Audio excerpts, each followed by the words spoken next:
4-2-3-1 মরিনিওর সবচেয়ে পরিচিত ও প্রেডিক্টেড ফরমেশনগুলোর একটি। প্রি সিজনে রিয়াল মাদ্রিদ অন্তত এই ছকে নিজেদের ঝালিয়ে নিচ্ছে। যেহেতু রদ্রিকে পাওয়া যাচ্ছে না, তাই এখন বড় প্রশ্ন এই ফরমেশনে রিয়ালের মিডফিল্ডের ডাবল পিভটে থাকবেন কারা, আর সেন্ট্রাল অ্যাটাকিং মিডফিল্ডারের ভূমিকাতেই পুরো মৌসুমে ভরসা হতে যাচ্ছেন কে।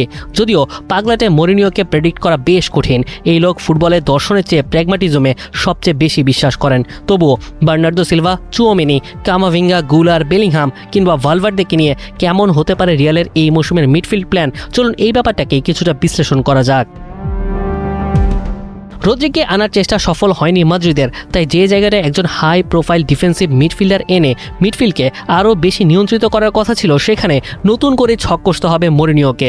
প্রথমত, রদ্রিকে না পাওয়ার পর এই ট্রান্সফার উইন্ডোতে আর নতুন কোনো মিডফিল্ডার নেওয়ার দরজা আপাতত বন্ধ করে দিয়েছে রিয়াল মাদ্রিদ। অর্থাৎ নতুন কাউকে এনে সমস্যা সমাধানের কোনো সুযোগ নেই, যারা আছেন তাদের অদল বদলে সমাধান খুঁজতে হবে। এই সিদ্ধান্তের সবচেয়ে বড় প্রভাব পড়তে পারে মরিনিওর 4-2-3-1 সিস্টেমে। রদ্রি থাকলে মাঝমাঠের নিচে একজন এমন খেলোয়াড় পাওয়া যেত যে বল কেড়ে নেওয়া, ডিফেন্সের সামনে অবস্থান নেওয়া এবং তার পাসিং থেকেই অ্যাটাক বিল্ডিং, এই তিনটি কাজই একসাথে করতে পারতেন। এখন সেই নির্দিষ্ট প্রোফাইলের খেলোয়াড় না থাকায় মরিনিওকে সেই ভরসা খুঁজে নিতে হবে বার্নার্দো সিলভাতে। ম্যানচেস্টার সিটি থেকে ফ্রি ট্রান্সফারে আসা বার্নার্দোকে ডাবল পিভটের একটু নিচে নামিয়ে খেলানোর পরিকল্পনা সম্ভবত করবেন জোসে। সিলভার বল ধরে রাখার ক্ষমতা, চাপের মধ্যে সিদ্ধান্ত নেওয়া এবং পাস দিয়ে আক্রমণ এগিয়ে নেওয়ার দক্ষতাকে কাজে লাগাতে চাইবে রিয়াল, কিন্তু তার পাশের জায়গাটা হবে কার?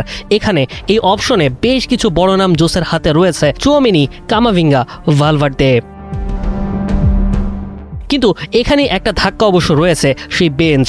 যদি সিলভা রেগুলার সেই পিভট হয়ে খেলতে থাকেন, তবে তার পাশের জায়গার এই তিনজনের কাউকে তো বসতেই হবে বেঞ্চে। বেশি বড় নামের স্কোয়াডে এই এক সমস্যা, সবাইকে একসঙ্গে সেরা পজিশনে খেলানো আসলে সম্ভবই হয় না।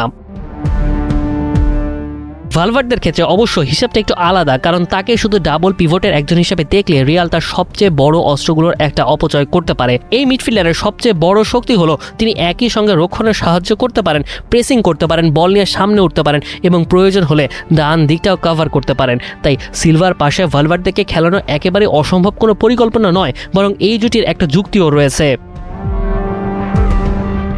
সিলভা নিচ থেকে বল নিয়ন্ত্রণ ও প্রোগ্রেস করবেন, আর ভালভার্দে তার পাওয়ার ও স্পিড দিয়ে মিডফিল্ডে তৈরি করবেন ভারসাম্য। অর্থাৎ সিলভা যেখানে বল কন্ট্রোল এনে দিবেন, ভালভার্দে সেখানে এনে দিবেন গতি আর কাভারেজ। কিন্তু সমস্যা হলো ভালভার্দেকে তার সবচেয়ে কার্যকর জায়গা থেকে কিছুটা সরিয়ে আনতে হবে, আর ঠিক এখানেই মরিনিওর সামনে আসবে সবচেয়ে বড় প্রশ্ন, ভালভার্দেকে কি পিভটে রাখা হবে নাকি সরিয়ে দেওয়া হবে ডান দিকে? কারণ ডান দিকে খেললে ভালভার্দের আরেকটি বড় সুবিধা পাওয়া যায়, তিনি ভেতর থেকে দৌড়ে মিডফিল্ডে ঢুকতে পারেন, ফুলব্যাককে জায়গা দিতে পারেন, আবার প্রয়োজন হলে দ্রুত পেছনেও ফিরতে পারেন। ফলে সিলভা টু চুওমেনি বা সিলভা টু কামাভিঙ্গার মতো একটি ডাবল পিভট রেখে ভালভার্দেকে ডান দিকে ব্যবহার করা মরিনিওর জন্য বেশ বাস্তবসম্মত সমাধান হতে পারে। অ্যান্ড নাও ফাইনালি সেই সেন্ট্রাল অ্যাটাকিং মিডফিল্ড পজিশনটা, যেখানে গুলারের প্রসঙ্গটা আরও গুরুত্বপূর্ণ হয়ে যায়। গুলার যদি নাম্বার 10-এ নিয়মিত খেলেন, তাহলে বেলিংহামও আছেন, ডান দিকে আবার ভালভার্দেও কার্যকর, তাই একজনকে বেঞ্চে বসতেই হবে। কয়েক মাস আগেও আর্দা গুলারকে ঘিরে যে সংশয় ছিল, তাকে কেন্দ্র করে কি ভবিষ্যতে রিয়াল মাদ্রিদ গড়া সম্ভব, এমন প্রশ্ন উঠেছিল। সেই প্রশ্নের উত্তর যেন নিজেই দিতে শুরু করেছেন তুর্কি এই তরুণ। প্রি সিজনে তার পারফরমেন্স জোসে মরিনিওকে তার চিন্তায় এক বড় পরিবর্তন আনতে বাধ্য করেছে।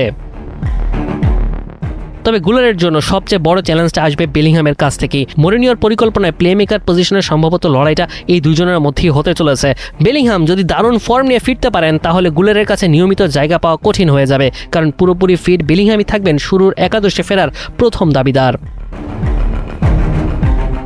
তবে বেলিংহাম ফিরলে এই যে গুলার বেঞ্চে বসে যাবেন, এই বিষয়টা এতটাও সরল নয়, বরং গুলারের বর্তমান ফর্ম মরিনিওর জন্য এমন একটা সমস্যা তৈরি করেছে যেখানে তাকে উপেক্ষা করাটাই কঠিন হয়ে যাচ্ছে।